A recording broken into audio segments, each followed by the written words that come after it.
अस्सलाम वालेकुम। आप देख रहे हैं के न्यूज एचडी। मैं हूं हारिस अली शाह गिलानी। चलते हैं आज की अहम खबरों की तरफ।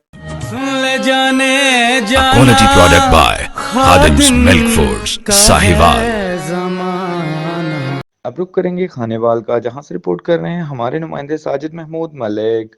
थाना अब्दुल हकीम के इलाके government primary school Ali Habba में 10 साला बच्चे की लाश मिलने का वाकया। डीपीओ इस्माइल खड़क, एसपी इन्वेस्टिगेशन जान मोहम्मद, डीएसपी कबीरवाला मुनव्वर गुज्जर समेत पुलिस की भारी नफरी जाए वकुआ पर मौजूद। जहां भाग बच्चे की शिनाख्त 10 साला सलमान के नाम से हो गई। सलमान की गुमशुदगी की रिपोर्ट गुज़िश्ता रात थाना अब्दुल हकीम में दर्ज कराई गई। पुलिस ने वाक़े का मुकदमा अगवा की दफात के तहत दर्ज किया रखा था। क्राइम सीन और फोरेंसिक टीमों ने शवाहिद इकट्ठे करने में मसरूफ। मुल्जिमान की गिरफ्तारी के लिए मुख्तलिफ पहलुओं से तफ्तीश की जा रही है। जिम्मेदारों को जल्द ट्रेस कर कानून के कटहरे में लेकर आया जाएगा।